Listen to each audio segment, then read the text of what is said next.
My name is Dale Barr, and I'm from Ontario, Canada.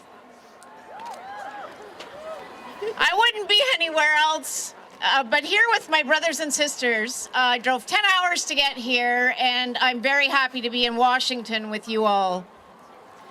37 years ago, in November 1979, I signed a consent to have an abortion.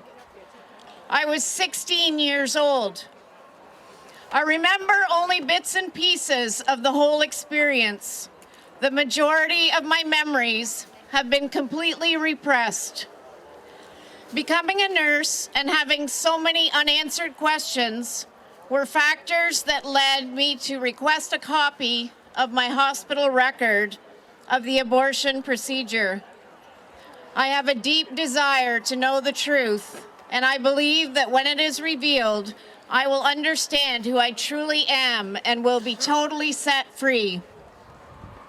A heavy price was paid after the abortion, physically, emotionally, and spiritually.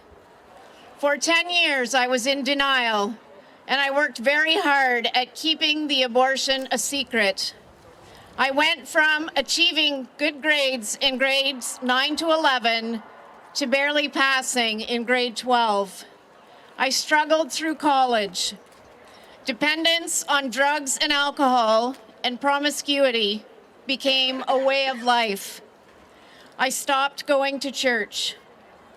Memories of the abortion were triggered while attempting to conceive after I was married at 25.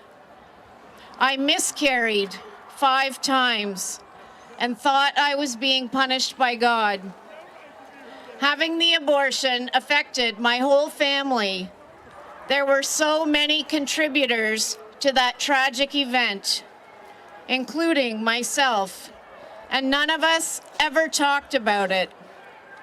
I thank God for the courage He has given me to speak the truth about abortion, so I can do my part in stopping history from repeating itself. I have attained healing through the church, through Rachel's Vineyard and Silent No More awareness campaign. God has been merciful and forgiving to me, and He has blessed me with an amazing husband and 4 beautiful children. Experiencing God's mercy has allowed me to be merciful toward others, including those who hurt me during my abortion experience. As a hospice nurse, I was recently faced with the task of caring for one of the nurses who had attended to me during my abortion. From what I recall, she had not dealt kindly with me.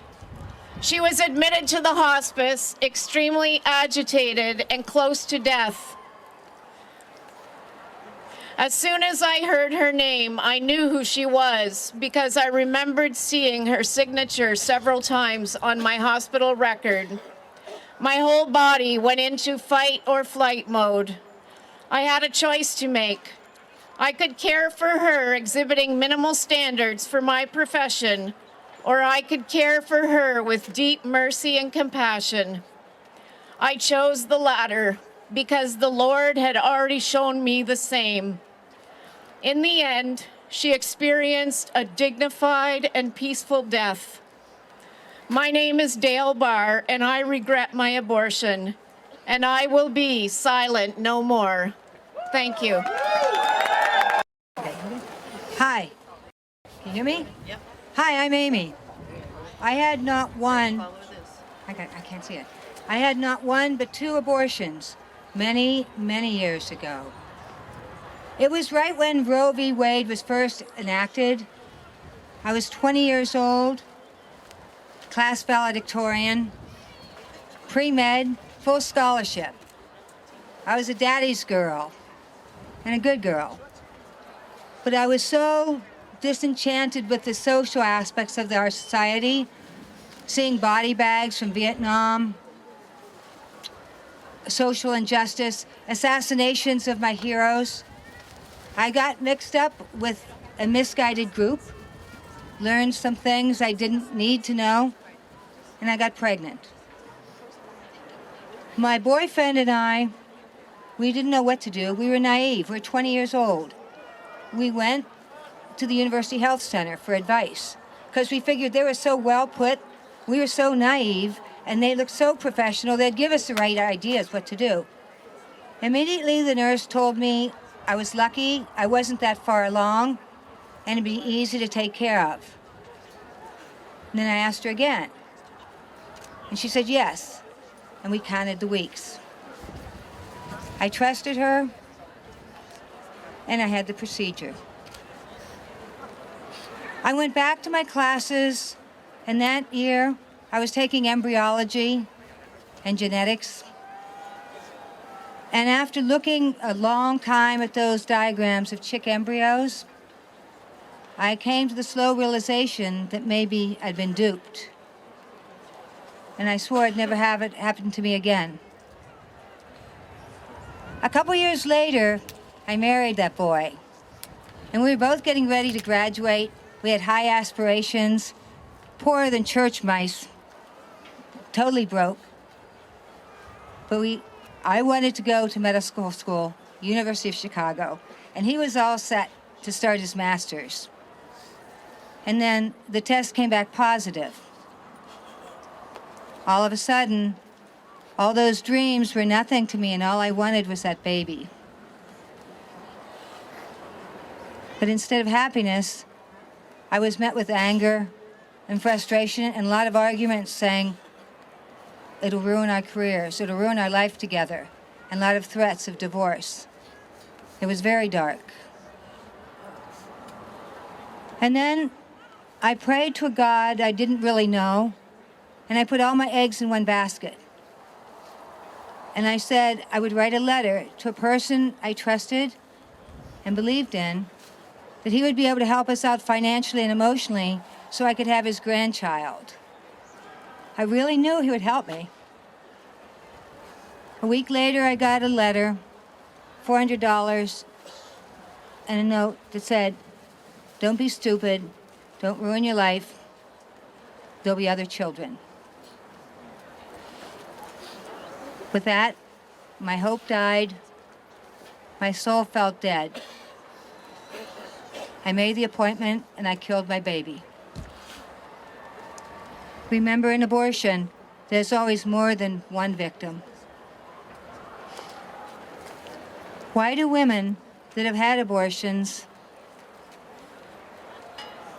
have to tell our stories over and over and over again? Okay.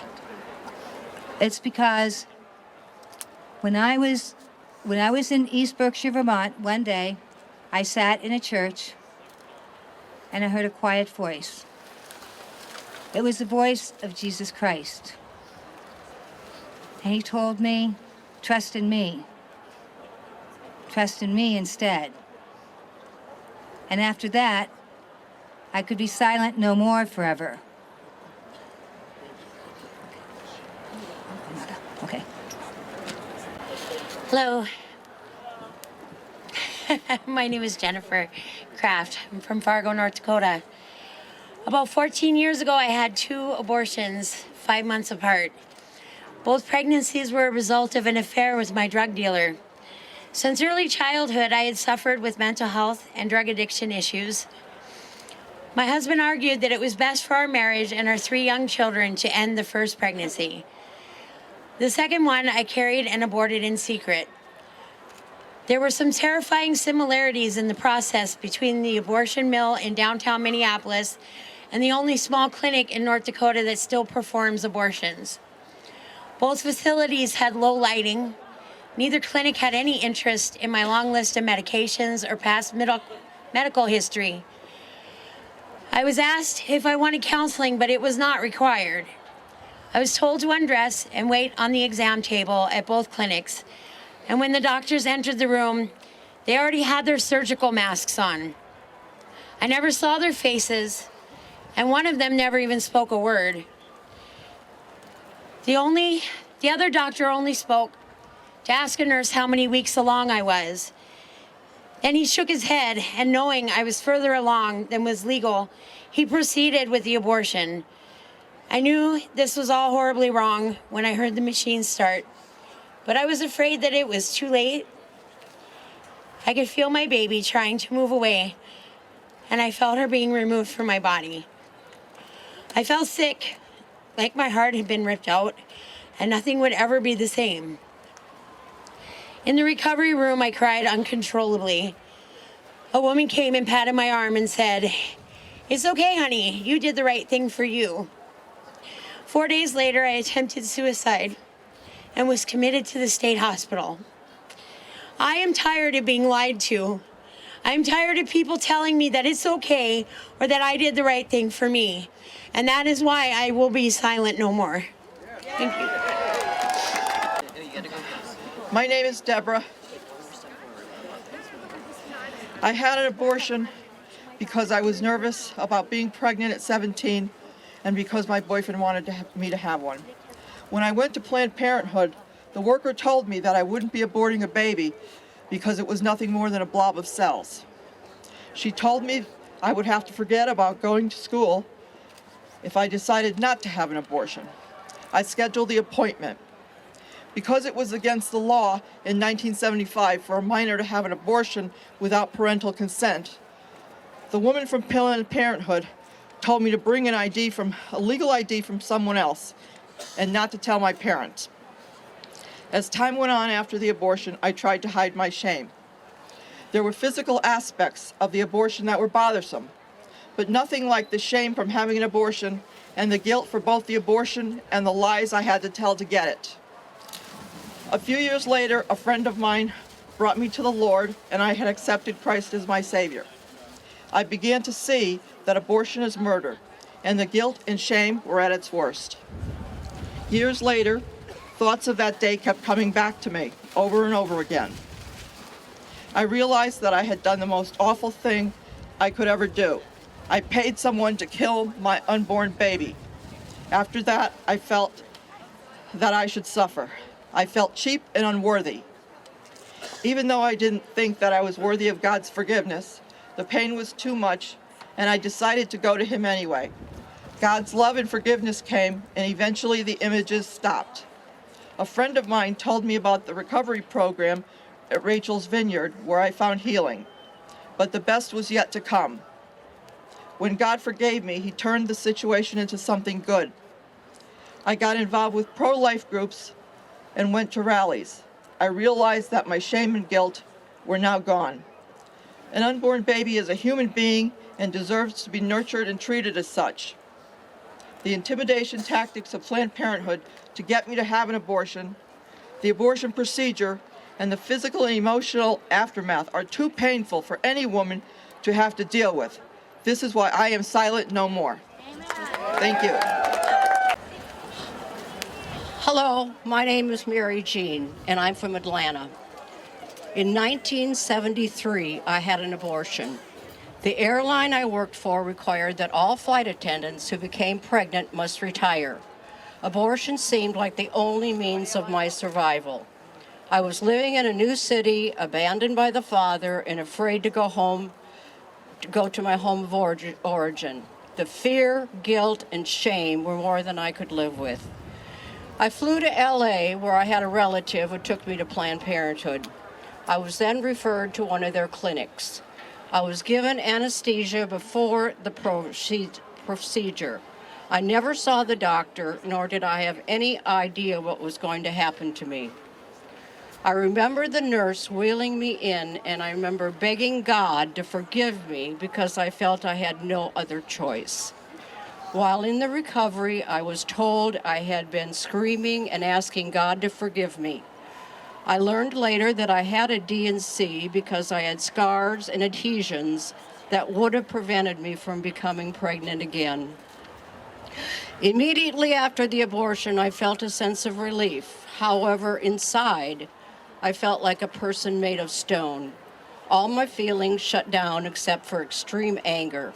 But I had to shove that too to survive and go back to living as if nothing had happened. Later, I married well, had a lovely home, and was blessed with 3 beautiful children. However, on the inside, I was miserable. I began suffering from severe depression, and anorexia, sexual frigidity, and lack of emotional intimacy with my husband, and a lack of emotional bonding with my children. I felt like such a failure as a mother already that I just went through the motions and did what I thought was best for my children. After suffering in silence for 30 years, I knew it was time to find help. I could no longer bear the emotional pain I had been carrying for so many years. In 1999, I became involved in a Bible study and Rachel's Vineyard retreat through the Path Ministry in Atlanta. I sincerely believe that God has forgiven me and I have forgiven myself.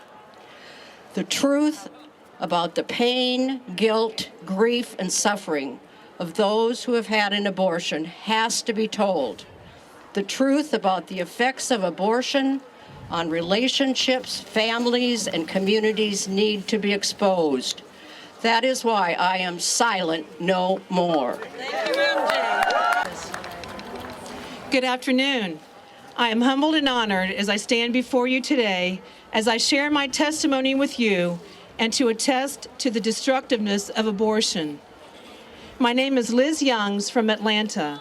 I am a mother of 4 children, 3 of which are in heaven because of the decisions I made years ago. After high school, I became involved in a 7-year dysfunctional relationship.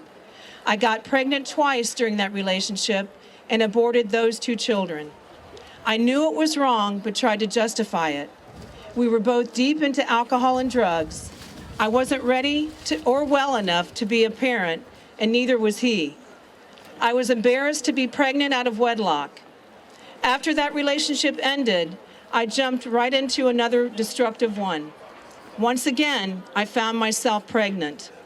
My boyfriend did not want the child, so to save that relationship with him, I made the decision to abort my child, my 3rd child. I was alone for the first 2 abortions. The waiting room was full. No one spoke or looked at each other. The atmosphere was very clinical and matter of fact. There was no warmth or compassion. They gave me some Valium to relax and took me back to the procedure room.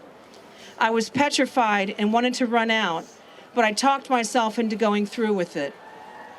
There was no consultation with the doctor beforehand. He just performed the abortion and left. That very same doctor also performed my 2nd and 3rd abortions. It was hard to look at the clinic staff the 2nd and 3rd time, hoping they didn't recognize me from before. I felt like a repeat offender. At first, I felt relief, but that quickly turned into unbearable grief, sadness, and sorrow. I became angry and depressed. The alcoholism and drug abuse continued to increase, yet no matter how much I drank or drugged myself, the pain would not go away. Along with my addictions, I also had an eating disorder. My life was spiraling out of control. In 1993, I got sober, and I started a new and personal relationship with God. In 2010, I attended a Rachel's Vineyard retreat and participated in a Bible study with the Path Ministry in Atlanta. It was a safe place to share my secrets with others who had been there too. God poured out his love, grace, mercy, and forgiveness. I was able to acknowledge my 3 children and accept their love and forgiveness. God showed me that his mercy is bigger than my poor choices. I know my children are safe in heaven, and I will see them one day. So to my 3 sweet angels in heaven, Catherine, Rachel, and Matthew, I will always love you and honor you by reaching out to help others avoid the pain of abortion and by helping those who have gone through it heal from their wounds also. And this is why I am silent no more. Thank you. Hey, I'm Jody Duffy, and I am from Atlanta, Georgia also. I would like to dedicate my testimony to all of our military and veterans who have lost children to the devastation of abortion. I am one of you. I want to send a message to you of hope and healing. I was a 21-year-old lieutenant in the United States Army. I had a long life ahead of me and a military career ahead of me. However, during a date rape, it changed it all. Shortly after I arrived at a new duty station, I discovered that I was pregnant. I didn't know anybody there. I was alone, pregnant, and scared. The decision I made would change my life forever. I confided in another soldier who went with me to Tucson to get an abortion. I was numb when I walked into that doctor's office. The doctor and the nurse tried to explain the procedure, but I was kind of in a state of confusion and I didn't hear much of what they said. I was awake during that abortion, and the pain and the pressure were agonizing. When it was over, I went back to the hotel and I curled up into a fetal position. I knew what I had done was wrong, but I tried to justify it. I was starting a new career. A baby didn't fit into those plans, and I could not raise a child on my own. So I shoved it deep down inside of me, and I guarded that secret with a very firm grip. Shortly after that, I met and married another Army officer. I'd lost all self-esteem, any desire to excel at my job. My mission as a soldier, an officer, and a leader was adversely affected by that abortion. I suffered from depression, anxiety, panic attacks, lack of self-esteem, a deep sense of loss and sadness. I isolated myself for fear that someone might find out. I shortly later resigned my commission. I never did make a career of the military. Eventually, my husband and I had 3 children, and I became a supermom, a perfectionist, overbearing parent, constant worrier. Subconsciously, I was trying to gain control of something I lost control of when I had my abortion. I tried to redeem myself for something only God could redeem me from. 20 years later, I hit a wall, and in 2000, through the prayer and guidance of the Holy Spirit, I was led to a ministry in Atlanta called Post-Abortion Treatment and Healing, where I became involved in a post-abortion Bible study and the Rachel's Vineyard Retreat. The healing was beyond words, and it was so vital to helping me restore what was lost before that abortion. The choice that I made cannot be reversed. However, the effects of that choice can be changed. What we do with our past experiences can affect the lives of so many others in the future. Abortion is harmful to the essential mission of our military, and that is why I will be silent no more. Good afternoon. My name is Alison Johnson, and I'm from Waldorf, Maryland. My abortion happened when I was just 18 years old. A bright-eyed girl on her first Army enlistment, caught in the snares of sexual sin, became pregnant in Frankfurt, Germany. Like many in this situation, my heart was hard, and I did not consider God's will or the diabolical snare that I was entering. Just 3 years after Roe v. Wade, somehow abortion had become part of my moral and legal fabric. I question myself now. Why did I know that I needed to get rid of it early?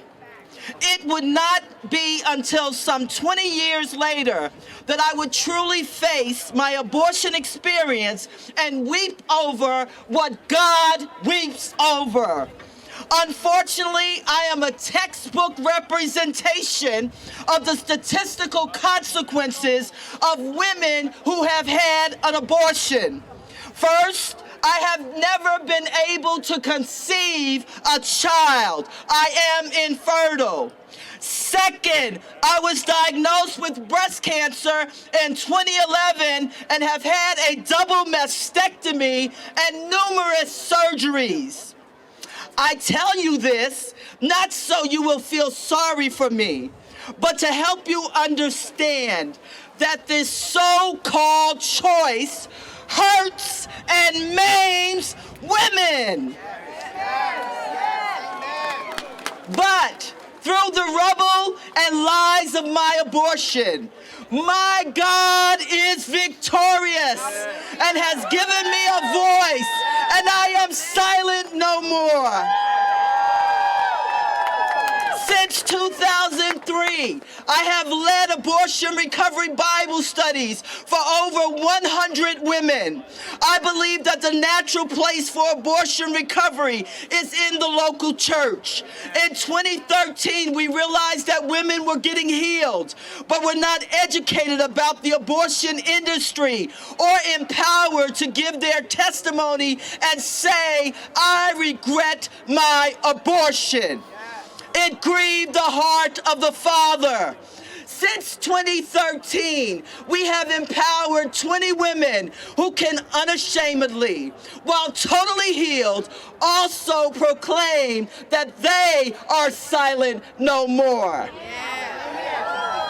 Every time I speak, every time I lead a Bible study, I know that my precious son, Christopher, is saying to me, thank you, Mommy, for being silent no more.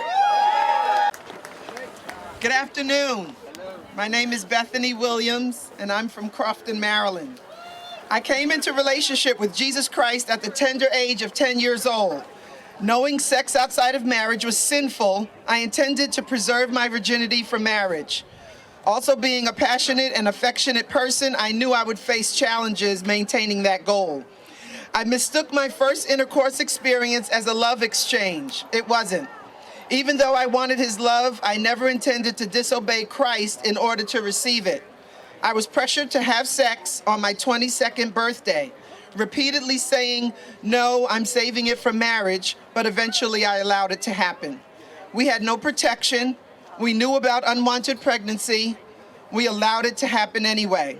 I'm ashamed to admit, I even said, if something happens, we have to get rid of it. My first sexual experience got me pregnant. As a pastor's daughter, attending a Christian graduate school, living alone, nobody to confide in, I was fearful, isolated, and vulnerable to satanic influence. I believed his lies. I thought I couldn't face this alone. I believed my family would be ashamed of me, and the negative self-talk just continued. My boyfriend begged me not to consider abortion. I will forever wish I had listened to him. It's difficult to process the reality that I aborted the only baby I'll ever have, but I find great comfort in knowing that I'm forgiven. I'm forgiven by my Lord and Savior Jesus Christ, and his forgiveness for me allows me to forgive myself. I wish my testimony didn't include the fact that I had sex before marriage and I aborted my baby as a Christian. But I'm grateful that God smears me with his forgiveness, his grace, his mercy, and his loving kindness. My church, First Baptist Church of Glenarden, is a lifeline for me, affording me the opportunity to graduate from Beauty for Ashes, which is a post-abortion healing Bible study just talked about by my director, Alison Johnson, who was just there. It's a post-abortion healing Bible study, and it's helping women to heal from the ravages of abortion. And as a facilitator in training now, my scars are helping women to heal. I vehemently regret my abortion, but I know I'll see my son, Lazarus, in heaven. Therefore, I will be silent no more. Good afternoon. My name is Macy Walls, and I'm from South Carolina. By the age of 19, I had 2 opportunities to become a mother, and both times abortion won. Making that decision at 17 was not something that I felt confident in.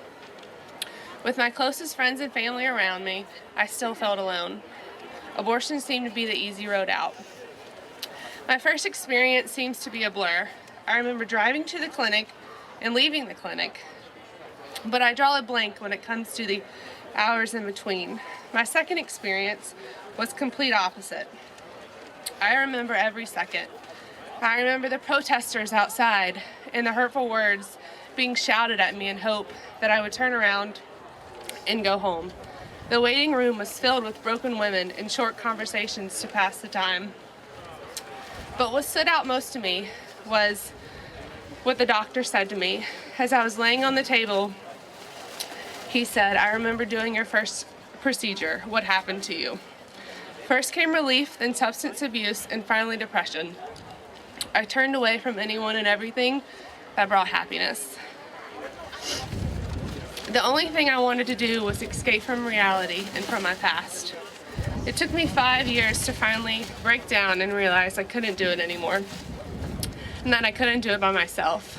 I found loving support through the pregnancy center. They showed me God's unconditional love and forgiveness, and that God is only going to use my brokenness to heal other women, and that's why I am silent no more. Hello, everyone. My name is Dale Barr, and I'm from Ontario, Canada. I wouldn't be anywhere else, but here with my brothers and sisters. I drove 10 hours to get here, and I'm very happy to be in Washington with you all.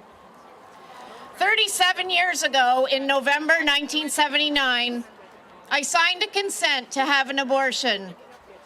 I was 16 years old. I remember only bits and pieces of the whole experience. The majority of my memories have been completely repressed. Becoming a nurse and having so many unanswered questions were factors that led me to request a copy of my hospital record of the abortion procedure. I have a deep desire to know the truth, and I believe that when it is revealed, I will understand who I truly am and will be totally set free. A heavy price was paid after the abortion, physically, emotionally, and spiritually. For 10 years, I was in denial, and I worked very hard at keeping the abortion a secret. I went from achieving good grades in grades 9 to 11 to barely passing in grade 12. I struggled through college. Dependence on drugs and alcohol and promiscuity became a way of life. I stopped going to church. Memories of the abortion were triggered while attempting to conceive after I was married at 25. I miscarried 5 times and thought I was being punished by God. Having the abortion affected my whole family. There were so many contributors to that tragic event, including myself, and none of us ever talked about it. I thank God for the courage He has given me to speak the truth about abortion, so I can do my part in stopping history from repeating itself. I have attained healing through the church, through Rachel's Vineyard and Silent No More awareness campaign. God has been merciful and forgiving to me, and He has blessed me with an amazing husband and 4 beautiful children. Experiencing God's mercy has allowed me to be merciful toward others, including those who hurt me during my abortion experience. As a hospice nurse, I was recently faced with the task of caring for one of the nurses who had attended to me during my abortion. From what I recall, she had not dealt kindly with me. She was admitted to the hospice, extremely agitated and close to death. As soon as I heard her name, I knew who she was because I remembered seeing her signature several times on my hospital record. My whole body went into fight or flight mode. I had a choice to make. I could care for her exhibiting minimal standards for my profession, or I could care for her with deep mercy and compassion. I chose the latter because the Lord had already shown me the same. In the end, she experienced a dignified and peaceful death. My name is Dale Barr, and I regret my abortion, and I will be silent no more. Thank you.